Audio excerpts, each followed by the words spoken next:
Choice brothers వివాహాలు మరియు పండుగ వేడుకలకు సరికొత్త డిజైన్స్ తో అద్భుతమైన కలెక్షన్. సరళా సరళా సరళా వదినా వచ్చావా? వచ్చాను. మీ అందరి చేత అవమానాలు పడ్డానికి. నేనేం బిచ్చగతినా గతిలేందానా? ఏమిటి మీ ఉద్దేశం? రైలు ఛార్జీలకి ఖర్చులకి 50 రూపాయలు పంపించమని మీ అన్నయ్యకి ఏదో పెద్ద సలహా ఇచ్చావట. వదినా, నువ్వు అన్నయ్యని చూసే వస్తున్నావా? అన్నయ్యని చూసే వస్తున్నాను. ఈ మధ్య అన్నయ్యకి ఎంత జబ్బు చేసిందో తెలుసా? జబ్బా? 1 minute.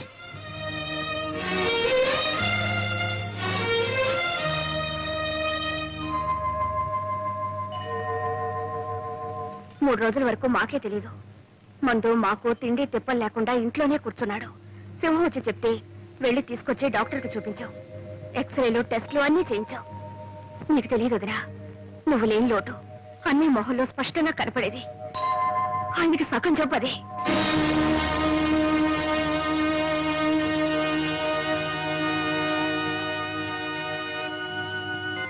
నేనెవరినమ్మా ఆయనకి? మీరు అయిన వాళ్ళు గనక మీతో చెప్పుకున్నారు, మీరు చూసుకున్నారు. నేనంత కావాల్సిందని అనుకుంటే ఆయన నాకు ఒక ఉత్తరం ముక్కైనా రాశారా?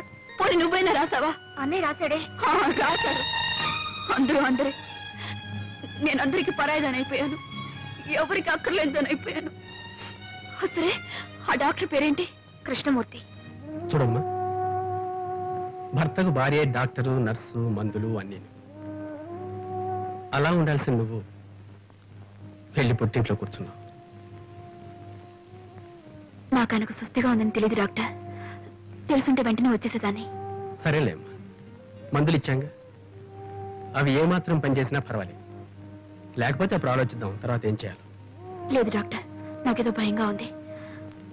ఆయనకి ఏదైనా జరిగితే నేను బ్రతకలేను. ఆయన ఇంట్లోనే ఉన్నారు, ఒకసారి వచ్చి చూడండి. అలాగేనమ్మా, తప్పకుండా వస్తాను. థ్యాంక్ యూ డాక్టర్, వస్తాను. డాడీ, ఇంట్లో బాగాలేదా? లేదమ్మా. జ్వరమా? లేదమ్మా. తలనొప్ప? లేదమ్మా, బానే ఉన్నారు. చెప్పరమ్మా, మనతో చెప్పరు. ఊళ్ళో వాళ్ళకైతే చెప్పుకుంటారు, మనకన్నా వాళ్ళేగా కావాల్సిన. దుర్గా, ఇంకేమిటండి, నన్ను రాక్షసిని గయ్యాడిని చేయటానికి నాకు దిక్కు ముక్కు లేదు. నా భార్య నన్ను సరిగ్గా చూసుకోవటం లేదు అని నలుగురు అనుకోవాలనేగా ఆ సరళ ఇంటికి వెళ్ళి కూర్చున్నారు. దుర్గా, అంతకన్నా దిక్కులేని వాళ్ళ కోసం కట్టిన గవర్నమెంట్ ఆసుపత్రులు ఉన్నాయి. అక్కడికి వెళ్ళి చేరకపోయారా? మీరేం చేశారో మీకు తెలుసా? మీకు ఇంత సృష్టి చేస్తే నాకు ఒక ఉత్తరమైన రాశారా? ఆ మాత్రం బాధ్యత లేదా? ఎందుకంటే అబద్ధాలు చెప్తారు? మీ మనీ అటు అందినప్పుడు మీ ఉత్తరం అంతదా? సరే, ఎందుకులేండి ఇప్పుడు ఏమంతా.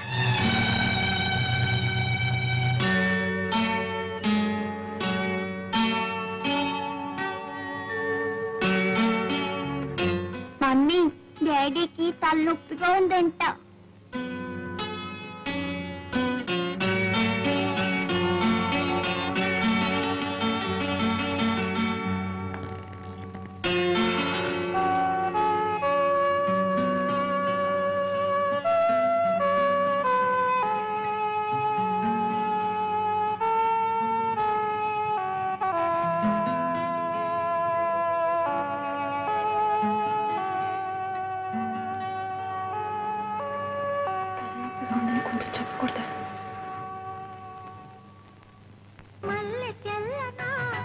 మంచు చల్లనా,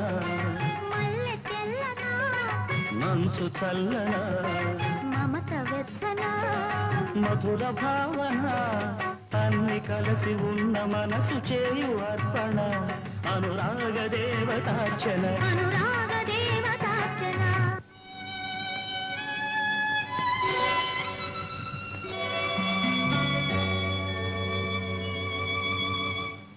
అమ్మగారు, డాక్టర్ గారు వస్తున్నారు. Hello mister Prasad, how are you? బాగున్నాను. ఇంకో ఆప్టిమిస్ట్ అయ్యాను. తగ్గేలా ఉంది? అప్పుడు కొద్దిగా వస్తుంది. మందులు సరిగ్గా తీసుకుంటున్నావా? తీసుకుంటున్నానండి. తీసుకుంటున్నారు. ఇక్కడ చూడండి, అన్ని మందులు దీంట్లోనే ఉన్నాయి. ఇంతకన్నా మందుల షాపులో ఉండొచ్చు కదా సార్.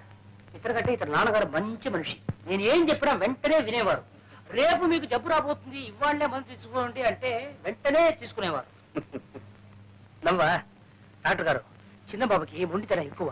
ఇతనికి మందు ఇవ్వాలంటే ఒళ్ళు మీద కూర్చోబెట్టి ఇలా నొక్కి పోయాలి. Take a deep breath.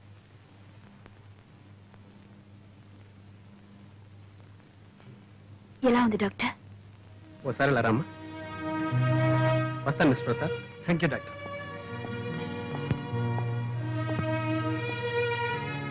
ఆయన పైకి బాగానే కనిపిస్తున్నా ఆరోగ్యంలో మాత్రం ఏమీ ఇంప్రూవ్మెంట్ కనిపించట్లేదు. ఓసారి మదనపల్లి తీసుకెళ్లి శానిటోరియంలో అడ్మిట్ చేస్తే మంచిది అనుకుంటాను.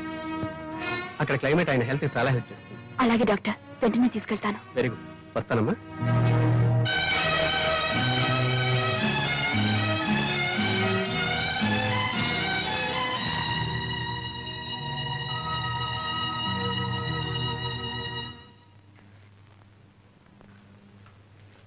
ఏమన్నా డాక్టర్?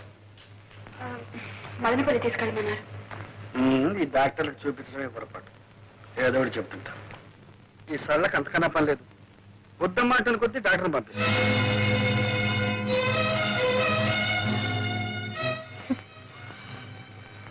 అభిమానం ఉంది కనుక పంపింది.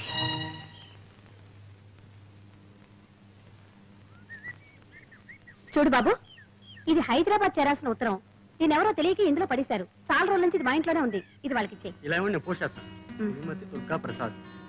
ఇదిగోండి మీ పోస్ట్.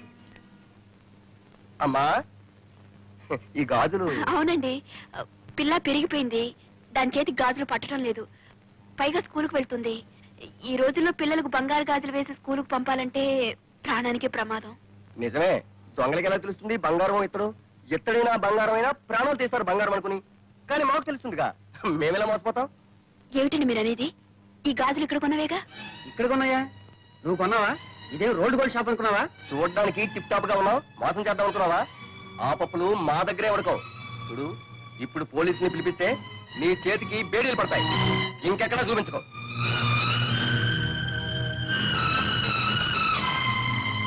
మరి ఇది? అది బంగారమే, ఇక్కడ కొన్నదేనమ్మా. రెండు ఇక్కడే కొన్నవనుకున్నానండి, క్షమించండి. వదినా, ఏమిటి బట్టలు సర్దుతున్నావు? ప్రయాణమా? డాక్టర్ గారు మదనపల్లి తీసుకెళ్ళమన్నారు, వెళ్తున్నాం. దుర్గా, మనం మదనపల్లి వెళ్ళడం లేదు. ఏ? నా దగ్గర డబ్బు లేదు. నా దగ్గర డబ్బుంది. ఎక్కడిది? నా పుట్టిన నుంచి తెచ్చింది కాదులేండి. నాకు తెలుసు ఆ డబ్బుని మీరు విషయంలా చూస్తారని. మరి ఇంకెక్కడిది? మీరు ఇంటి ఖర్చుకి ఇచ్చిన డబ్బుల్లో మిగుల్చుకుని దాచుకుంది. సరేనా? నువ్వు దాచుకునే డబ్బు నీదే అవుతుంది. చూసావా చూసావా సరళ, నీది నాది అంటూ ఎలా వేరు చేసి మాట్లాడుతున్నారు. నేను కాదు వేరు చేసి. నువ్వు ఇచ్చిన డబ్బు అప్పుడే అయిపోయిందని అడిగిన దానికి ఏం చేశావు? మీరిచ్చే ప్రతి పైసా లెక్క రాసి పెట్టాను. కావాలంటే చూసుకోండి అని లెక్క పుస్తకం తీసుకొచ్చి నా మొహాన్ని కొట్టాను. చూడక్కర్లేదు అంటే నా డబ్బే నీకు అక్కర్లేదు. ఇంత చిన్న విషయానికి రభస్ చేసి ఇంట్లో వెళ్ళిపోయాం. నా డబ్బు నీకు అక్కర్లేకపోయినప్పుడు నీ డబ్బు నాకెందుకు కావాలి? నీకేనా? నాకు ఉంది ఆత్మాభిమానం. ఓహో, ఆత్మాభిమానం ఉండేనా? సుస్థి చేసినప్పుడు సొంత ఇంటిని పెళ్ళాన్ని వద్దనుకుని ఎవరో పరాయవాడు మధు ఇంట్లో ఉన్నారు. ఆయన డబ్బు మీకు సొంతమైంది కదా? ఎందుకు కాదు? మొదటి నుంచి వాళ్ళ బంగళా, వాళ్ళ డబ్బు, వాళ్ళ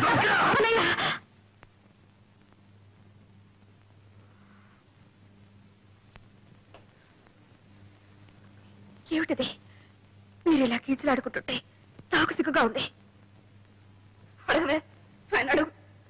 మదనపల్లికి వస్తారా లేదా అని అడుగు. చావనైనా చస్తాను కానీ నేను రాను. చస్తారా? చచ్చి నన్ను సాధిస్తారా? సరే, మీ ఇష్టం. చచ్చిపోయిన తర్వాత ఎవరికీ బాధ ఉండదు. దుర్గా, కొట్టవే, కొట్టు. ఆయన్ని నన్ను కొట్టడానికి వచ్చినప్పుడు నువ్వెందుకు కొట్టకూడదు? కొట్టు. నన్ను క్షమించు దుర్గా. చిచ్చి, అందరికి నేను లోకు అయిపోయాను. దుర్గా, అది కాదు దుర్గా. అన్నయ్య నువ్వెంత మాట అన్నావో తెలుసా? ఆయన నన్ను ఎంత నిర్లక్ష్యం చేస్తున్నారు. నేను ఎన్ని భరించానో, ఎన్ని దిగమింగుకున్నాను. నీకు తెలుసో తెలీదు. నేను డాక్టర్ని తీసుకొస్తే నువ్వు పంపావన్నారు. దానికి అర్థం ఏమిటి? ఆయనంటే నాకేమీ అక్కర్లేదనేగా. సరే, పొరపాటు అనుకోవచ్చు. నువ్వు పంపినా ఒకటే, నేను పంపినా ఒకటే. కన్న బిడ్డకి ఎప్పుడో బంగారు గాజులు తెచ్చిచ్చారు. అవసరానికి వాటిని అమ్మటానికి పోతే అవి గిల్టు అని తేలింది. ఆ షాప్ వాడు నన్ను ఎంత అసహ్యంగా మాట్లాడాడో తెలుసా? లేకపోతే లేదని చెప్పొచ్చుగా. ఎందుకీ నాటకం? ఎవరిని మోసం చేయడానికి? ఆ కన్నబిడ్డనా? అవును, కన్నబిడ్డ. అందుకే ఆ చనువు తీసుకున్నా. నువ్వు కట్టుకున్న భార్యవే, ఆ చనువు తీసుకోగలిగానా? నిన్ను మోసం చేయగలిగానా? ఇదిగో నీకు ఇచ్చిన ఆ నెక్లెస్ బంగారం. నీకు తెలుసు లేదు? తెలుసు. దాన్ని అమ్మే డబ్బు తెచ్చాను. నా దగ్గర నగలు లెక్కాలి. అది మీరిచ్చిన నగ, మీ డబ్బు. దాన్ని వాడుకోవడానికి మీకెందుకు అభ్యంతరం? ఇచ్చిన తర్వాత ఆ నగ నీది, ఆ డబ్బు నీది. నీది నీది నీది ఏమిటి మీరు అనేది? నా డబ్బు మీకు అక్కర్లేదు, నేను తీసుకొచ్చిన డాక్టర్ మీకు అక్కర్లేదు, నా సేవ మీకు అక్కర్లేదు అంటే నేను మీకు అక్కర్లేదనే. నేను మీకు అక్కర్లేదన్నప్పుడు ఎందుకుంటానికి ఎవరి కోసం ఉండాలి? మనసులో చోటున్న మనిషికి జీవితంలోనూ ఇంట్లోనూ చోటు ఉంటుంది. మీ మనసులో చోటు లేనప్పుడు మీ ఇంట్లో కూడా చోటు లేదు. చోటు లేని ఇంట్లో చోటు చేసుకుని బలవంతంగా బ్రతకాల్సిన కల్పన పట్ల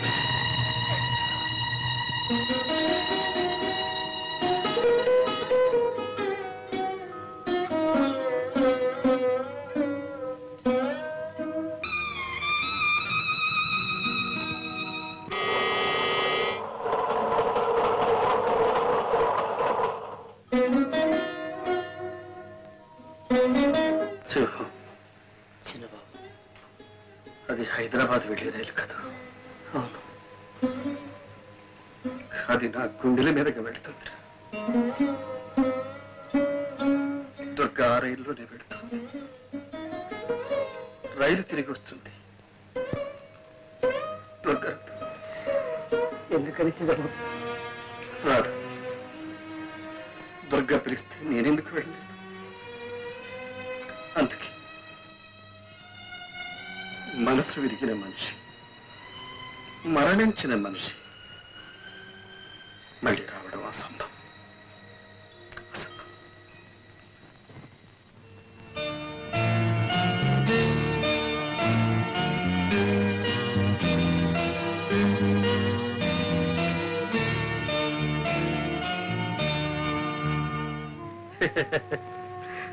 నాకు బాధలు ఎక్కడున్నాయమ్మా? దుర్గ లేకపోతే నేను ఒక్కడిని ఎక్కడైనా ఎలాగైనా బ్రతకాలి, హాయిగా బ్రతకాలి. దుర్గ లేకపోవడమే నీకు హాయిగా ఉందా అన్నయ్య? బాధ లేకపోవడమే హాయి కదమ్మా. ఒక్క మాట అడుగుతాను, చెప్పన్నయ్యా. నీ అప్పులు, నీ బాధలు దుర్గకి ఎన్నడైనా చెప్పావా? లేదు. ఎందుకు చెప్పలేదు? సరే,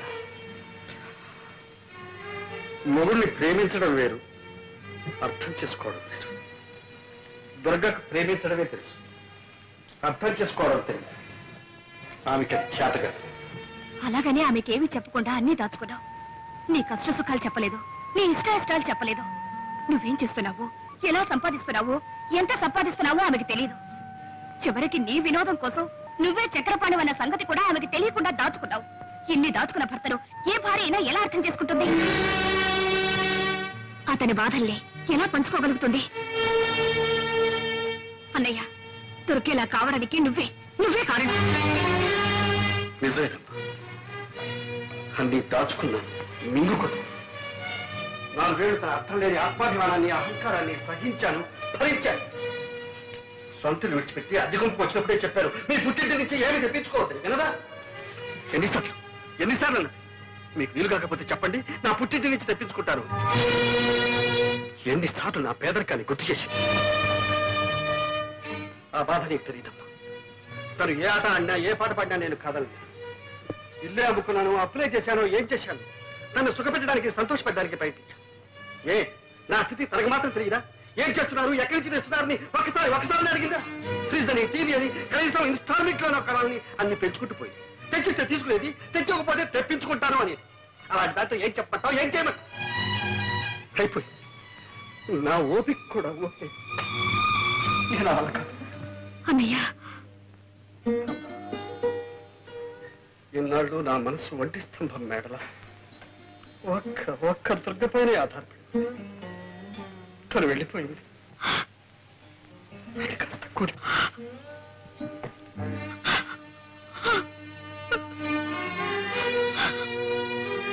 నువ్వెందుక మా కంగారు పడతావు?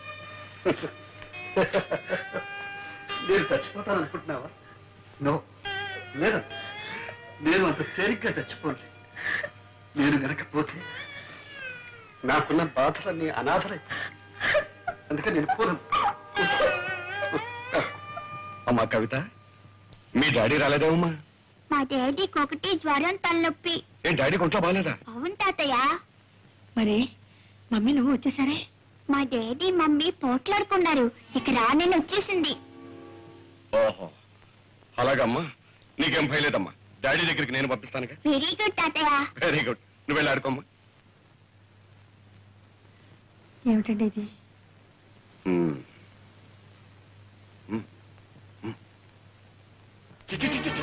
ఎందుకే ఏడు నీకు వచ్చినాయి, చెక్కు వచ్చినాయి, ఇంకా చిక్కు లేకుండా నిలబడామే. ఇంకొక క్షణం నా ఇంట్లో ఉంటారు పిల్లలు. ఏమండి తాగొచ్చి తన్నా ఆడుతున్నారా? నా ఇష్టంలో తాగుతాను, తనని ఆడతాను. నువ్వెవరు ఆడటానికి? దాని బట్టి మాటతో ఫెయిల్ అయిపోతున్నావు. ఏం మాట్లాడుతున్నారు మీకు తెలుస్తుందా? మీకేమైనా మర్చిపోయిందా? మర్చిపోయి మాట్లాడే నీకు మాట్లాడాలంటే పచ్చులు ఇరిగిపోతాయి. జాగ్రత్త, నీ పెట్టి పేడ పట్టుకు పోయి. నన్ను ఎక్కడ పొమ్మంటారండి? ఎక్కడ పోవాలో అది కూడా నేను చెప్పాలా? మొగుడు వదిలిపెట్టినారది, మొగుడు వదిలిపెట్టినారది ఎక్కడికి వెళ్ళాలో నాకంటే నీ కూతురు బాగా తెలిసే బాగానే చెప్తుంది. ఇగో నీ పుట్టింటికి పోతావో లేకపోతే ఎక్కడ పోతావో మళ్ళీ ఈ జన్మలో నీ మొహాన్ని చూపిస్తాను.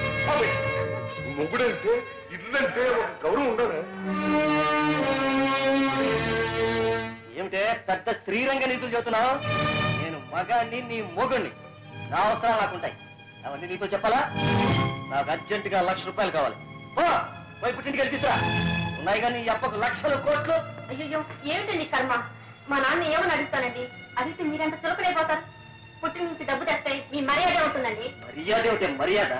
నీకు కావాల్సిన తెచ్చుకున్నావుగా, నగరం, చీరలు, బీరువాలు, పోషణలు. ఏ నా దగ్గర నీ మర్యాద ఆడదాని మీద చేయిస్తావా? నీకు సిగ్గు లేదు? ఏమో ఏంటి సిగ్గు గిగ్గు అంటున్నావు? ఇది మా భార్య భర్తల విషయం, నువ్వెవరు కలిగి చేసుకోవడానికి? నీ ఇంట్లో నీ పెత్తనం చలాయించుకో. ఇది నా ఇల్లు. నేనేనాడు ఇంట్లో కాలు పెట్టానో ఆనాడే నా ఇల్లు. నీకేం సంబంధం? వదిన మొగుడితో ఏదో బుద్ధిగా పాపం చేస్తున్న దానిలో తగుదనమ్మా అని వచ్చి నీతో చెప్తుంది నీతులు.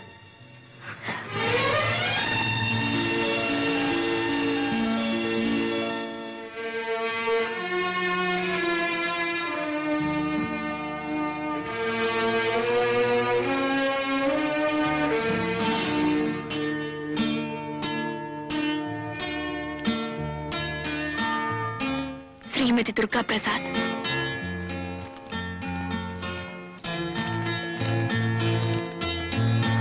దుర్గా, నువ్వు వెళ్ళావు. ఈ ఇల్లు, నా కళ్ళు, నా మనసు అంతా ఖాళీ అయిపోయింది. నా ఆరోగ్యం బాగోలేదు. తొందరగా రా. వీలైతే త్వరలో కొంత డబ్బు పంపిస్తాను. నీ ప్రసాద్. మీకింత సుస్థి చేస్తే నాకు ఒక్క ఉత్తరమైన రాశారా? అంత మాత్రం బాధ్యత లేదా? రాశాను దుర్గా, నీ ఉత్తరం రాశాను. ఎందుకండి అబద్ధాలు చెప్తారు? మీ మనీ ఆర్డర్ అందినప్పుడు మీ ఉత్తరం అందదా?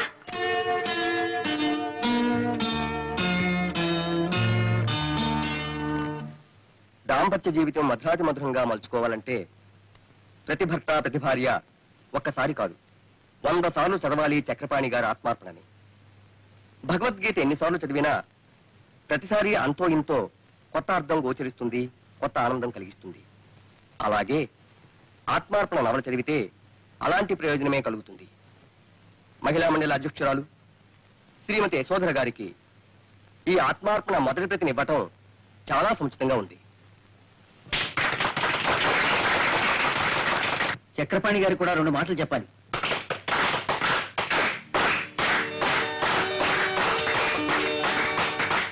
మిత్రులందరికీ నమస్కారం.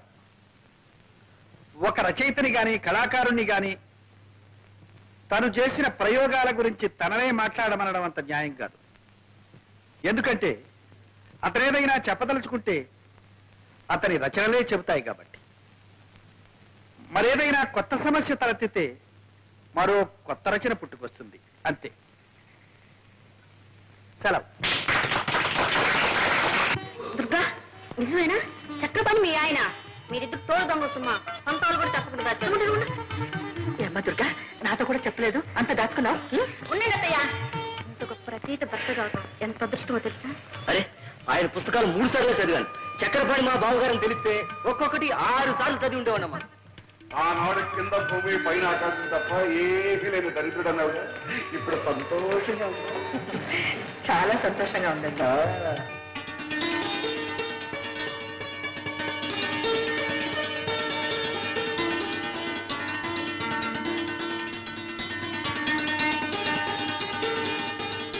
కలం పేరు చక్రపాణి, అసలు పేరు ప్రసాద్. కలం పేరు చక్రపాణి. వాడొక బచ్చ పుట్టి 2 ఏళ్ళు అయింది. పంది పిల్లల్ని ఏం చూడు, ఒక మందర. కోడి పిల్లల్ని పొదుగుతుంది ఒక 20-21. అట్లా కనిపించిన 10 పత్రికల్లోనూ రాసి పారేస్తున్నాడు ఏదో చెప్పం.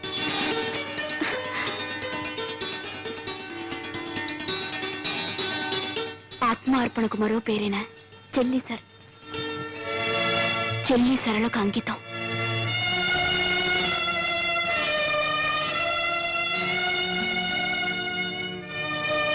ఈ నవలకు జవం జీవం నా అర్థానికి దుర్గా.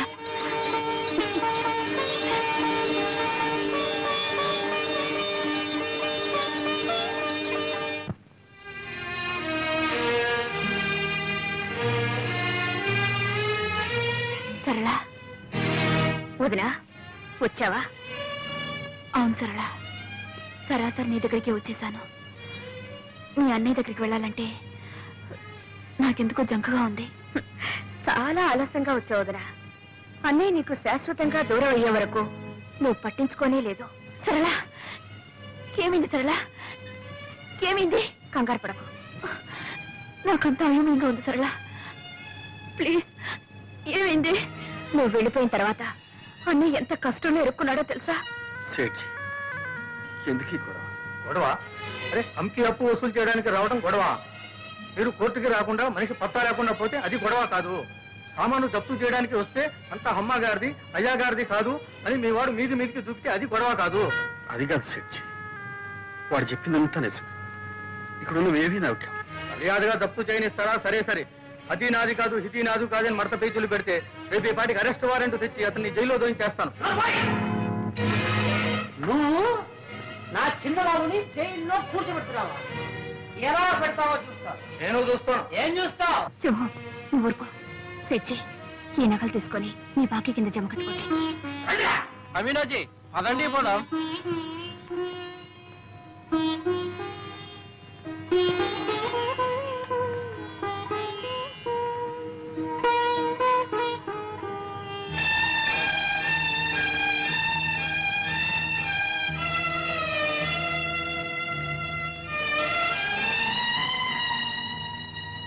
సరళ,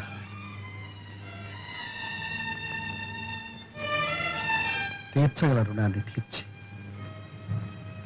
తీర్చలేని రుణాన్ని నాకు మిగిల్చావా? అన్నయ్య అంత బాధలో కూడా నాకు కబురు చేశాడే గాని నీ పేరు తలపెట్టలేదు. ఒక ఆడది భర్తను ఆదుకోగల ఆపద ఇంతకన్నా ఏముంటుంది? వదినా, నువ్వు ఒకప్పుడు అన్నావు చోట్లేనింట్లో చోటు చేసుకొని బలవంతంగా బ్రతకడం కంటే వెళ్ళిపోవడం మంచిదని. ఇప్పుడు నేనంటున్నాను నువ్వు వెళ్ళిపోవడమే మంచిదని. నీకెదురయ్యే అవమానాన్ని నువ్వు భరించలేవు. సరళ, అవును వదినా, ఆత్మాభిమానం అనేదానివి. ఆత్మాభిమానం అనే పేరుతో అహంకారం పెంచుకున్నావు. కానీ ఆత్మాభిమానం అంటే ఏమిటో నిజంగా నీకు అర్థం తెలియకుండా పోయింది. భార్యాభర్తల మధ్య కావాల్సింది ఆత్మాభిమానంతో పాటు అవగాహన. ఆ అవగాహనే ఆత్మార్పణం. ఇదిగో నా నగలు కాదు, నా అహంకారం. నీ నగలు విడిపించుకో. నేను నా స్థానం పోగొట్టుకునుంటే దాన్ని తిరిగి సంపాదించుకోగలను. నేను ఎన్ని తప్పులు చేసినా ఆయన నన్ను క్షమిస్తారు. నాకు ఆ నమ్మకం ఉంది.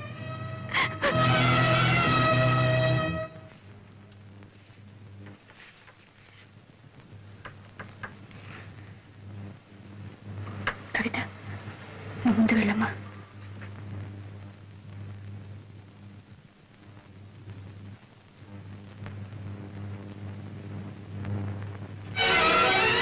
కవిత,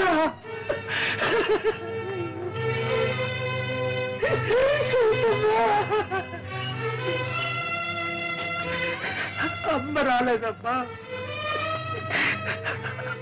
అమ్మ వచ్చిందా?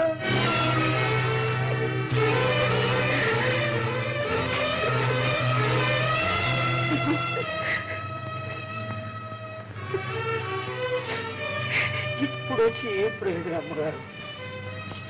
అంతా అయిపోయింది. ఏం జరిగింది? అసలు విషయం ఏమిటో చెప్పు.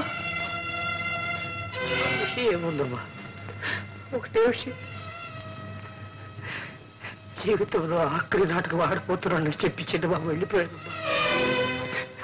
నాకేదో బతిగా ఉందమ్మా. ఆయన ఆఖరి నాటకం చెప్పినా కూడా వెంట వెళ్లకుండా ఇక్కడే ఉన్నావా? ఇదే నా ఆయన మీద నీకున్న దుర్గమ్మ, నా విశ్వాసాన్ని గురించి అడుగుతున్నారా? చిన్నబాబు దగ్గర మీరు ఎప్పుడు వచ్చారమ్మా?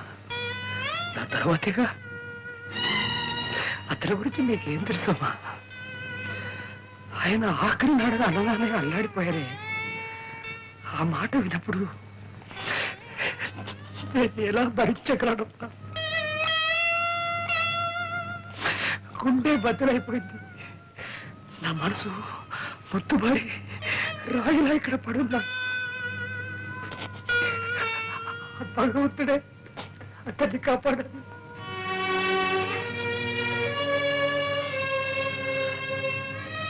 నాటకం ఎక్కడ? కళాభారతిలో. కవితను తీసుకుంటా.